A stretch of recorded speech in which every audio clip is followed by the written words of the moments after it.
Okay, so we had some fun Super Bowl Sunday Carolina Hurricanes hockey. I like this. I think we should do more of it.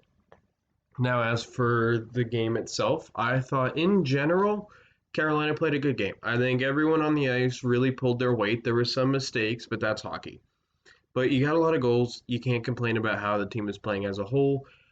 And honestly, to come off with some negatives here, and I'm not even blaming him specifically, this is probably the first time in my life I've ever criticized Rod Brindamore at everything. I don't think Reimer should have started. I actually think Reimer maybe should have had the weekend off. He's clearly getting tired and he's not playing his best. He's played so many hockey games lately. Like you're asking too much of Reimer, and I think Reimer's a good goalie. I think Reimer has been playing great, but this game he was tired, and it showed, and that's why Carolina gave up 4 goals. So Reimer didn't look his best, but I think in general, Carolina, one thing they're very good at is if a goalie's not performing or there's a Zamboni driver coming in the net. Carolina does a good job of tightening things up. And while they still gave up 4 goals, they went ahead and they're like, all right, look, our goalie's tired. So we got to go and we got to put in a lot of offensive work for Reimer. They really, I think, really Carolina this game rallied behind Reimer. I thought I didn't see anyone have a standout bad game. I think a lot of the players that are coming back, Fogel got his first goal coming back, so I can't even say Fogel, but I thought Slavin, I'll get into an amazing play Slavin made later in the game, and he was solid defensively. I don't think he's quite the Slavin of old since having COVID. And I'm trying to remember, Jesper Fost, I thought had a good game, but I think what's good about Carolina right now is they're good and they're getting better because they're recovering from the COVID outbreak that hit the team. And I think the players are really starting to hit their stride. They're not quite at their best yet, but this is a very good sign.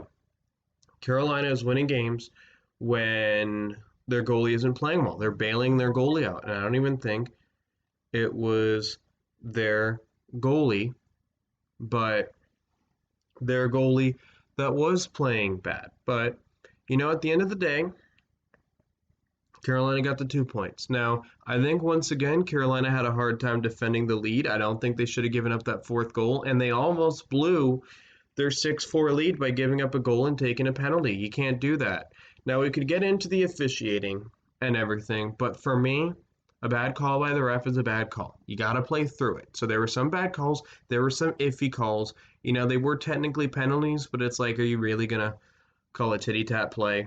But in general, you got to play through the officiating. So I don't really factor in officiating and how a team played or not. I didn't do that when I played hockey. I'm not going to do that with athletes who are so much better than me at something I love that they get paid for it while I'm watching them on TV. I'm not going to sit there and hold and say, "Oh man, the officiating screwed us over." No, the officiating doesn't screw you over. Can it make it harder for you to play?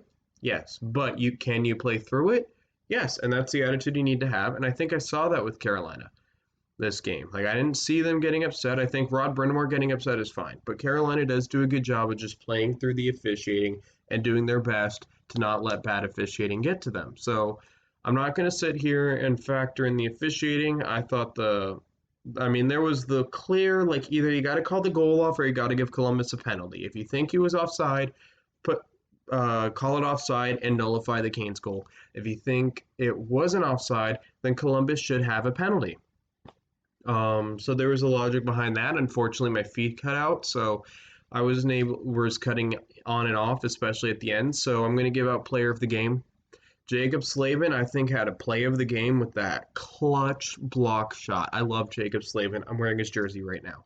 That clutch block at the last dying seconds of the game may have single-handedly gave Carolina the 2 points instead of taking the game to overtime. He might have cost Columbus a point out of a game where they really shouldn't have been in because I thought Carolina was outplaying them.